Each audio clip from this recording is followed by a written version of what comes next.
తల్లి వస్తుంది పడుకున్నా వద్దున పిల్లలు తీసుకెళ్ళిపోదని అలవాటు చేస్తుంది. కాబట్టి అక్కడ ఒక పిల్లలు కలిసి తల్లి అంత అలవాటు చేస్తే మరి 10-15 పిల్లలు సెంటర్కి వస్తారు. మీరు ఎంత ప్రేమ చూపించారు పిల్లలు? అక్కడ ప్రేమ బాగా ఎక్కువ సంవత్సరం ఉందంటారా లేదంటారా? బాగా ఉంది, అది బాగా అనిపించాలి.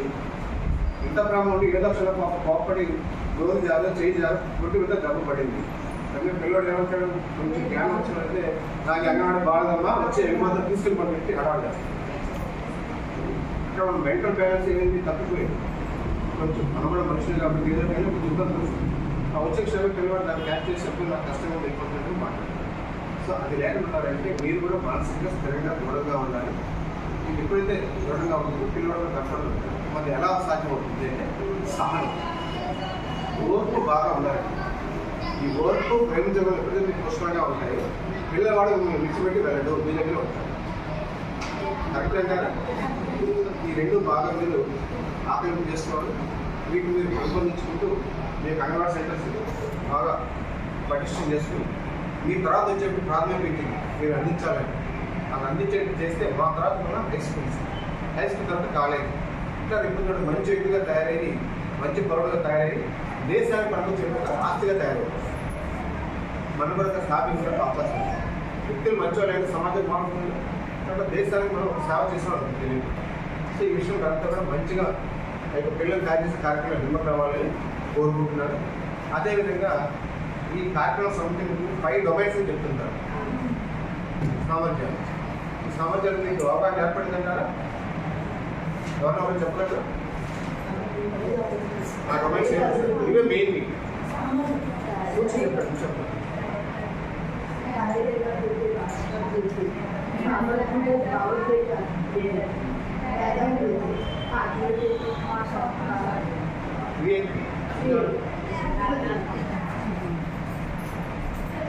దీంట్లో భావోద్వేగ సంబంధించి ఇది చాలా ఇంపార్టెంట్ చదవాలి. ఇప్పుడు డొమైన్స్ చూసినప్పుడు అన్ని డొమైన్స్ ఒకదానితో సంబంధం కలిగి ఉంటాయని విషయం రాస్తుంది. అది మీరు అవగాహన చేసుకున్నారా? కరెక్టే అది. ఒక ఎగ్జాంపుల్ మీరు చెప్పగలరా? ఇది సంబంధం మీద ఇంటర్గా కనెక్ట్ అయిపోయింది. ఇదేది కనపడదు, గుప్తంగా ఉంది. ఇది మీరు బాగా గుర్తించాలి. ఒక భాష వస్తే అన్నీ వస్తాయని చెప్తారు. భాష మనకు మేధో సంస్థకు సంబంధించి వారి జ్ఞానం పెట్టుదల చేసుకునే క్రమంలో కొత్తగా ఆలోచన పుట్టుకోమని చెప్పాలి. దానికి చిన్న ఎగ్జాంపుల్ సిలబస్ ఉంది. 10 వరకు ఎక్కలు 2 పదాలు అది చెప్పి వదిలేస్తే సరిపోతుందా? సిలబస్ అయితే అంతవరకు. కానీ పిల్లవాడు ఆలోచన పరిధి పెంచాలంటే మనం ఏం చేయాలి? 10 తర్వాత సంఖ్యలో కూడా వాడు ఆలోచించేలా చేయాలి. 10 తర్వాత ఏమొస్తుంది, ఇలా కొంత నెంబర్ వెళ్ళినా 20 తర్వాత ఏమొస్తుంది, ఇంకా వాడు పెద్ద నెంబర్ వరకు వెళ్ళిపోవాలి. ఆ జ్ఞానం వాడు పెరిగేలా చేశారంటే డీప్ థింకింగ్ అంటారు.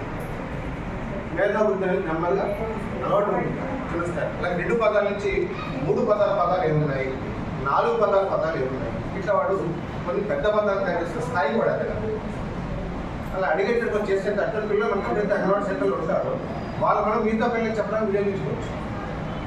మీరు వాళ్ళు బాగా గుర్తించి వాళ్ళు తర్ఫీదిస్తే వాళ్ళు మన ప్లేస్లో మిగతా పిల్లలు చెప్పడానికి అవకాశం ఉంటుంది. మీకు వాళ్ళు ఒక ఎస్ఎట్గా పనిపిస్తారు.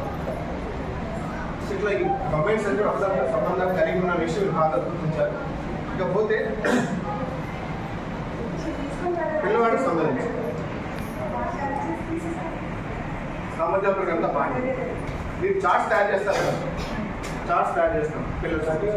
ఈ చార్ట్స్ తయారు చేసినప్పుడు అక్షరాలు కాస్త పెద్దగా ఉంటుంది చూడండి. చిన్న అక్షరాలు రాస్తారు. మీరు ఇచ్చిన మెటీరియల్ చాలా ఖరీదైన మెటీరియల్, చాలా జాగ్రత్తగా వాడండి. అక్షరాలు ప్రస్ఫుటంగా కనిపించాలి. చాటి వాటర్ మట్టి పట్టండి. థిక్ లైన్ మరి సన్నగీత కాకుండా కొంచెం మందపాటి గీత చుట్టూ వాటర్. మన ఫోటో ఫ్రేమ్ ఏదైతే ఉంటుందో ఫ్రేమ్ దగ్గర అందం వస్తుంది కదా, అంటే డ్రెస్ అంచు వేస్తాం అందం వస్తుంది. అంటే చాట్ కూడా అదే అంచు లాంటి వాటర్ వేసుకున్నట్టే లోపల మేటర్ రాయండి.